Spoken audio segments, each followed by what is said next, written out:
You know, there's a single habit most people have completely forgotten, and it's the very reason money feels so hard to hold on to. Not because you're unlucky, not because the universe is ignoring you, but because you've been speaking against yourself every single day without even knowing it. I'm going to tell you something that might shake you to your core. Everything you've been saying about money, about yourself, about what you deserve, it's been creating your exact financial reality. Every single word, every single thought. And the moment you shift this one habit, the one I'm about to share with you, everything changes. Not tomorrow, not next week. Instantly. Now, I know what you're thinking. You've heard about positive thinking before. You've tried affirmations. You've watched the vision boards gather dust. But what I'm talking about goes so much deeper than that. This isn't about pretending. This isn't about lying to yourself while your bank account screams otherwise.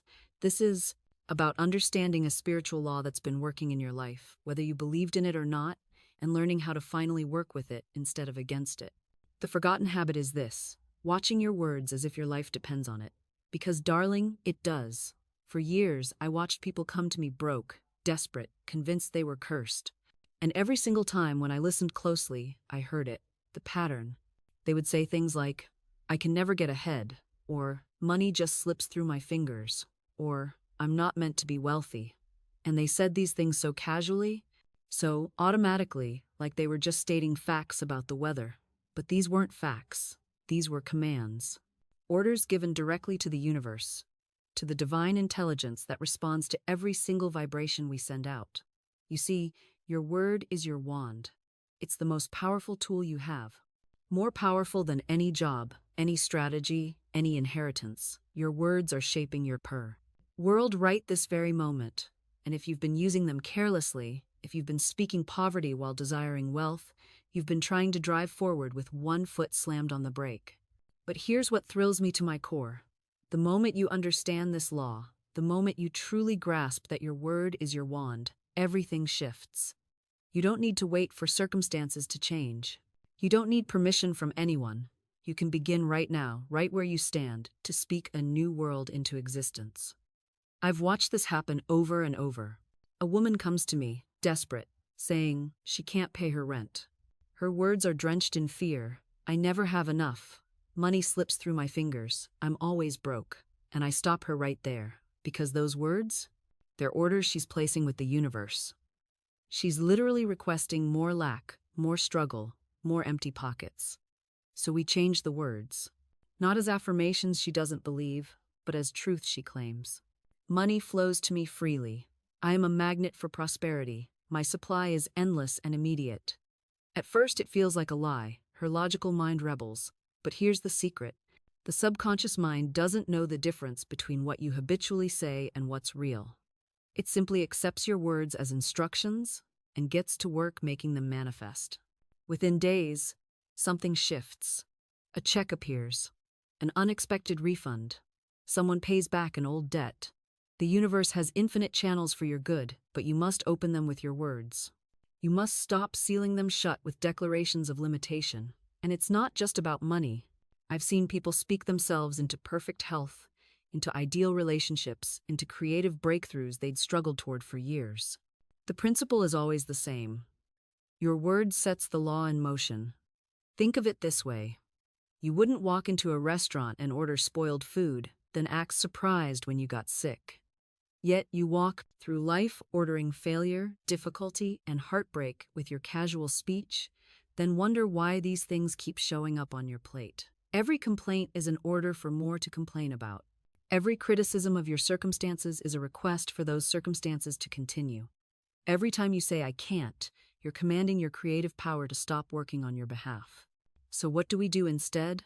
We must begin to speak the word of truth, even when our senses scream otherwise. This is not lying to yourself. This is calling those things that are not seen as though they were. This is the ancient law in action. When your bank account shows lack, you don't ignore it, but you don't worship it either. You acknowledge what is, then you speak what you intend to be. My supply is endless. God is my unfailing supply, and large sums of money come to me quickly, under grace, in perfect ways. You speak this not as begging, but as command. Not as hope, but as decree. I've watched People transform their entire financial reality simply by changing their vocabulary. They stopped saying, "I can't afford it," and started saying, "That's not where I choose to invest right now." Do you feel the difference? One is a statement of powerlessness. The other is a declaration of authority. Your subconscious mind doesn't know the difference between a real experience and one vividly imagined with feeling. Every time you replay a grievance, every time you tell the story of how you were wronged, how you failed, how you're stuck, your deeper mind accepts it as happening now and works to create more evidence for that story. This is why I tell my students, never tell an unhappy story. If someone asks how you are and things are difficult, you don't have to lie, but you don't have to rehearse your troubles either. Say instead, "I'm watching something wonderful unfold," or "Things are shifting in remarkable ways." Because the moment you speak it, you set forces in motion to make it. And so, the mystics knew this. They understood that before the world was formed, it was Word. In the beginning was the Word, and the Word was with God, and the Word was God. This isn't poetry, it's instruction. It's the blueprint of creation itself. You are using this power every moment, whether you realize it or not. The question is not whether you're creating with your words. The question is what you're creating. Are you building bridges or walls? Are you opening doors or sealing them shut? Because here's what I've learned through years of watching people speak their lives into existence. Asterisk, asterisk. Your words don't just describe your reality, they prescribe it.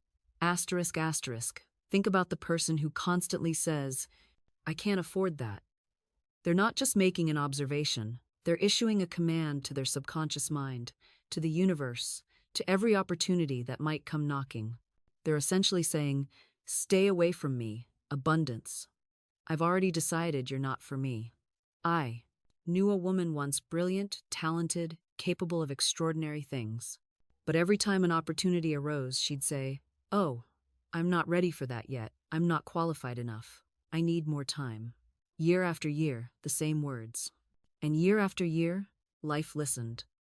She stayed exactly where she was, not because she lacked capability, but because she kept declaring her own inadequacy as if it were gospel truth. Asterisk, asterisk, your word is your wand. Asterisk, asterisk, that's not poetry, that's practical metaphysics. Every time you speak, you're either casting a spell of limitation or liberation. You're either binding yourself to mediocrity or freeing yourself into possibility. There's no neutral ground here. Silence might be neutral, but the moment you open your mouth, you're creating. And the truly fascinating part? The universe doesn't argue with you. It doesn't say, "Actually, you are ready for that promotion." It doesn't contradict your declarations. It simply says, "Your word is law in your life. As you have spoken, so shall it be." This is why affirmations aren't just feel-good exercises. They're acts of revolution against every limiting belief that's been programmed into you. When you stand in front of the mirror and declare, "I am divinely guided in all my ways," you're not lying to yourself. You're finally telling the truth that your fear has been trying to hide. But, and this is crucial, asterisk, asterisk, you cannot speak one thing and believe another, and expect the universe to honor the words while ignoring the belief. Asterisk, asterisk, this is why so many people fail with affirmations. They recite the words like a shopping list, but beneath the surface, doubt is running the show. They say, "I am prosperous," while mentally adding, "But I don't see how that could ever be true for me." The universe doesn't respond to your words, it responds to your conviction. It responds to the frequency you're broadcasting when nobody's listening, when you're alone with your thoughts in the dark. So how do you bridge this gap? How do you move from mechanical repetition to genuine embodiment? You start by catching yourself in the act of contradiction. You become a witness to your own mental patterns. When you say, "I am surrounded by loving relationships," notice the little voice that immediately pipes up with, "Yeah, right, you've been hurt too many times." That voice? That's the belief system that's been running your life. And now, finally, you're aware of it. Awareness is the first breakthrough. You can't change what you can't see. Most people are so identified with their fearful thoughts that they don't even recognize them as separate from who they are. They think, "I am someone who can't trust people," when the truth is, "I am someone who has learned not to trust people, and I can unlearn that." Do you see the difference? One is an identity. The other is simply a habit. Once you see the contradiction, you don't fight it. Fighting resistance only creates more resistance. Instead, you acknowledge it with compassion. Ah, there's that old pattern again. It kept me safe once, but it's not serving me anymore.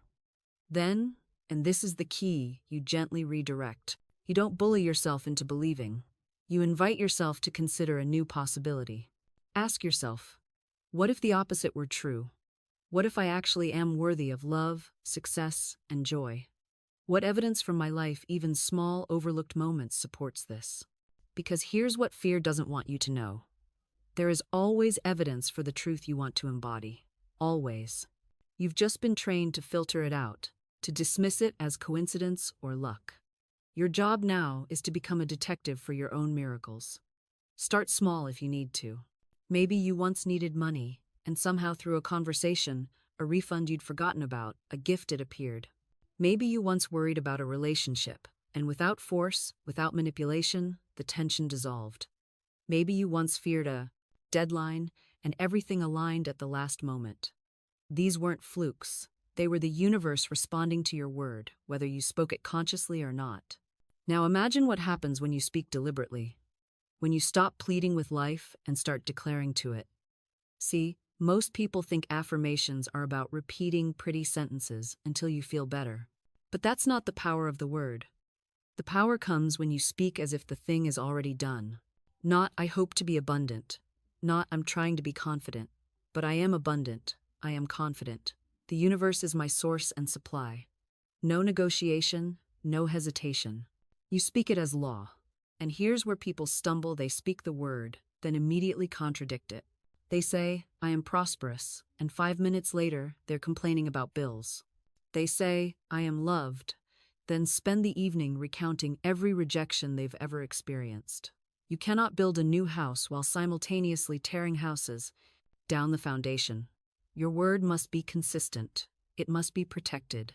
Guard your word like it's the most precious thing you own, because it is. I'll tell you what I did when I learned this. I stopped explaining my problems to people.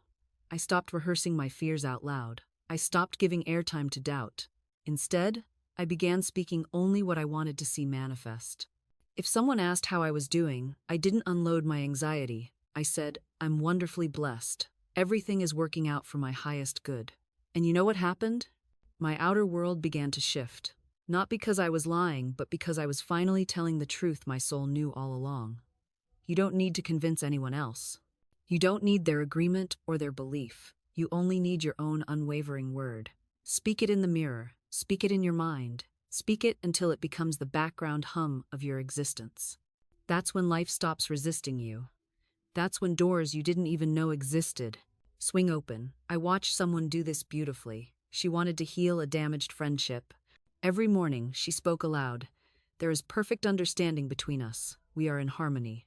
She didn't analyze, didn't rehearse conversations, didn't try to control the outcome. She just spoke her word into the silence. 3 weeks later, the friend reached out. Not with an apology, not with an explanation, just openness. The bridge rebuilt itself because she stopped trying to hammer the planks into place and simply declared the bridge already whole. This is the part most people stumble on. They speak the word once, maybe twice, then spend the rest of the day contradicting it with their inner chatter. I want prosperity, but look at my bank account. I claim health, but I feel terrible. You can't plant a seed in the morning and dig it up every afternoon to see if it's growing. The word needs fertile silence to take root. So here's what I do and what I teach. I speak my word, then I walk away from it. I don't monitor. I don't obsess. I live as though it's already done, not as pretend, not as fantasy, as fact. When worry creeps in, and it will, I don't fight it. I just speak the word again, calmly, firmly, like reminding a forgetful friend of something they already know. You want to know why affirmations fail for most people? Because they're trying to convince themselves of something they don't believe. That's exhausting. That's why it feels like lying. But when you speak your word, you're not convincing, you're commanding. There's a difference. One is negotiation, the other is decree. Think of it this way. When you flip a light switch, do you stand there convincing the electricity to flow? Do you beg the bulb to illuminate? No. You flip the switch and walk away expecting light. That's speaking your word. The expectation is everything. Not hope, not wishing, expectation. The kind that's so solid you've already moved on to the next thing. I remember a man who'd been job hunting for months. Rejection after rejection. He came to me depleted, defeated. I told him to stop looking. Just for 1 week. Instead, every morning and night, speak this. My right work is already mine. I am guided to it effortlessly. He looked at me like I'd lost my mind. But he did it. Day 3. A former colleague called out of nowhere. By day 6, he had an offer that exceeded everything he'd been chasing. And what shifted? His inner conversation. The moment he stopped arguing with reality, reality stopped arguing with him. This is the mirror. It doesn't judge. It doesn't withhold. It simply reflects back what you're broadcasting from within. You don't have to believe me, just watch your life. Watch what happens when you walk into a room feeling defeated versus when you walk in feeling aligned. The room responds differently, not because the room changed, but because you did. Now, let me give you something practical. Something you can use today. There's a technique I call the Watchman at the gate. Your mind is a doorway, and you are the watchman. Every thought that tries to enter, you get to question. You get to choose whether it gets in or not. Someone says something that stings. Immediately, a thought rushes toward the gate. They don't respect me. That's the moment. You stand at the gate and say, is this thought serving my highest good? Does it align with what I'm calling in? If not, you refuse it entry. You replace it. Right then and there, I am respected, I am valued, I walk in divine favor. It sounds simple because it is. But simple doesn't mean easy. It takes vigilance, it takes discipline. Most people let every vagrant thought wander through their mental house, and then they wonder why their inner world feels chaotic. You wouldn't leave your front door open to strangers. Why do you leave your mind open to every fear, every doubt, every piece of garbage the world tries to hand you? Guard the gate. Be ruthless about what you let in. And here's the paradox. The more you guard your inner world, the less you have to guard against the outer world, because the outer world begins to reflect that inner order. I've seen people transform relationships without saying a single word to the other person. They simply changed the conversation within themselves. They stopped rehearsing grievances and started affirming harmony. And like magic, though it's not magic, it's law, the relationship shifted. Because you cannot hold a vibration of peace within and experience chaos without. The two cannot coexist. Now, you might be thinking, but what if the person still times, doesn't change? What if I do all this inner work and they remain difficult? Here's what I want you to understand. Your work was never about changing them. Your work was always about freeing times yourself, asterisk. When you are no longer disturbed by their behavior, when you no longer need them to be different in order for you to feel peace, you have won. The greatest victory there is. You have reclaimed your power. And in that state, in that freedom, you often find that the situation resolves itself in ways you could never have orchestrated. Perhaps the person suddenly becomes kinder. Perhaps they drift out of your life naturally, peacefully. Perhaps you receive an opportunity that removes you from the situation altogether. The universe is infinitely creative. It has 1,000 ways to answer your silent prayer for peace, but it cannot do so while you are clutching bitterness and rehearsing grievances. Release your grip. Let the divine intelligence handle the details. I've seen this principle work in marriages on the brink of collapse. I've seen it mend relationships between parents and children that seemed beyond repair. I've seen it transform toxic work environments and heal decades-old feuds between siblings. The pattern is always the same. One person just times decides to stop playing the game. They decide to see differently, to speak differently, to be times differently. And that single shift sends ripples through the entire situation. Because you see, every relationship is a dance. When one person changes their steps, the other must adjust. They have no choice. The old dance cannot continue when one partner refuses to perform it. So I ask you today, what would happen if you stopped waiting for them to go first? What would happen if times became the peace you wish to see? What if you started today, this very moment, treating them as if they were already the loving, kind person you wish they would be? This is not naivety. This is not weakness. This is the most powerful spiritual technology available to humankind. It is the unwavering certainty that what God has promised, God will deliver, not in the way your limited mind imagines, but in ways so perfect, so precisely orchestrated that when the manifestation arrives, you'll stand in absolute awe. I've watched someone lose their home, only to discover months later that very loss positioned them perfectly for an opportunity worth 10 times what they had. The universe was not punishing them, it was repositioning them. I've seen relationships end that felt like death, only to watch both people bloom into versions of themselves they could never have become together. What looked like tragedy was actually liberation disguised.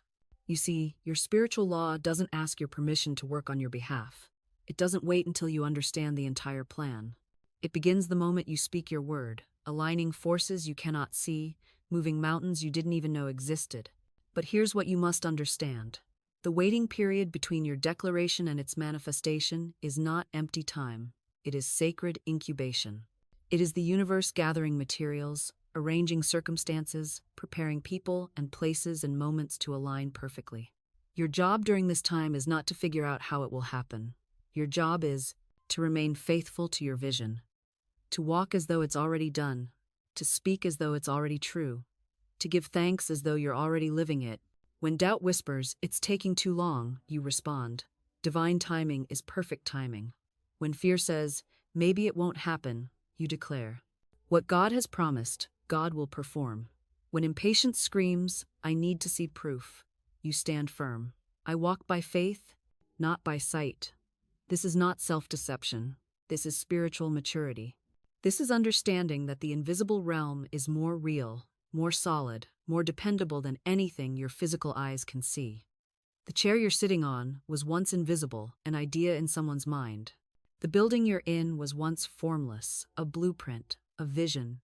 Everything in the material world was first established in the invisible realm of consciousness. Your dream, your desire, your divinely inspired vision already exists in its perfect form. Your faithful expectation is simply the bridge that brings it from the invisible into the visible, from the realm of spirit into the realm of matter. So I say to you today, stand firm in your expectation. Let nothing move you. Not circumstances, not other people's opinions, not even your own doubts. You have spoken your word. The universe has heard. The spiritual law has been activated. Now comes your greatest work, the work of unwavering faith.